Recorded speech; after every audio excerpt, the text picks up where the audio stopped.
Hey everyone, Craig from Adaptive Adventures, and if you've been climbing for any amount of time, even if it's a week, you're probably going to hear the term hangboarding. What is hangboarding? And hangboarding is a great training tool. It doesn't take the place of climbing, but what it does is help you get stronger in your everyday climbing. And a hangboard can be anything from what you're seeing right here above me. This is a Metolius hangboard, to something that you make on your own, which we'll kind of go through here, which are these strips of 1x2s that you use to hangboard with as well. And all hangboarding does is it targets your fingers and your hands and your shoulders. So basically the most important muscles as far as pulling goes are targeted by hangboarding.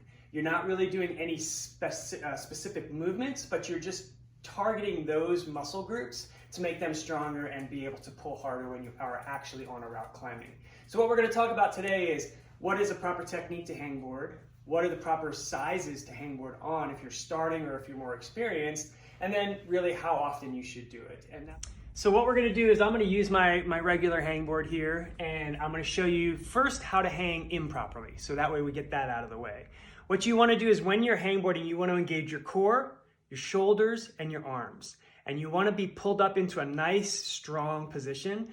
The thing that you don't want to do is you don't want to sag down. And so sagging down would look something like this. Is as I pull up onto the hangboard, I'm just hanging down low. I'm not really doing anything. My hands are holding me there, but my shoulders are all hyperextended. And what that does is it pulls up and puts a lot of pressure on this joint, and you don't want to do that. You want to be controlling this joint and everything else.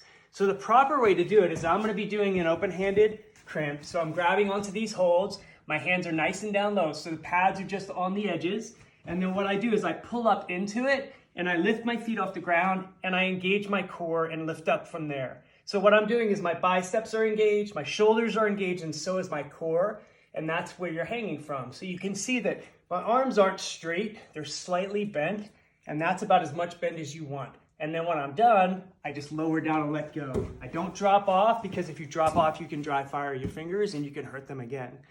Another thing a lot of people do is they'll go up too far. So as they pull up into it, they'll want to kind of do a lock off and they'll pull up like this too far. And that's fine. It's a different kind of training. But what you're if you're trying to do a hangboard specific training regime, you want to be hanging at that kind of nice, soft bend in your elbow, because that's where you're going to develop all that strength right here. So if you're using your homemade kind of hangboards, again, this is a 1x2 pre-drilled, so I don't crack the board, and then anchored in with 4 screws. And what I do is if you're just starting to hangboard, you want to definitely have a foot on. So what I do is I put a foot on a hold, get into my position, pull myself on, and I get in that nice cored up tight position, right? My arm is slightly bent, my shoulders are engaged, my foot is on taking some of the weight. Then I step down. Don't drop down, because again, you'll dry fire your fingers and you can hurt them. Hangboarding is very well known for hurting you, so definitely go easy. Less is more in this. So when you're starting, have at least one foot on. You may want to have both feet on just to take some of that pressure off of your hands.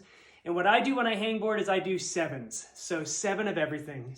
Hang on to the edge for 7 seconds, drop down for 7 seconds, wait 7 seconds, pull back on. So you're doing 7, 7, 7. And I do that 7 times, so 7 repetitions of that.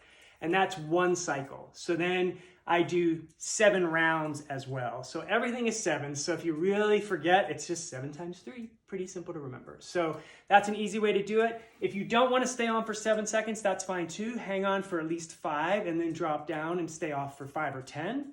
Go back up and do it again. I hangboard in this time, which is kind of a strange time, 3 times a week.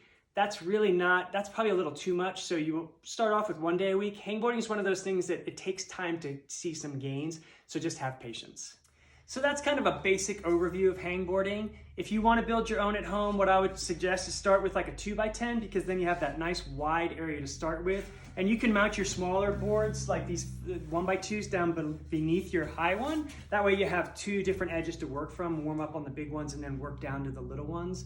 Remember, it does take time to see gains. So we're talking 4 to 6 weeks before you're going to actually see like some kind of progress where you're actually pulling and feeling stronger. So just make sure you take your time, give yourself enough time to actually get better and not injure yourself. and make sure you're doing this spread out. You don't want to be doing multiple days in a row. So I kind of, like I said, do 3 or so right now because of the weird COVID stuff going on.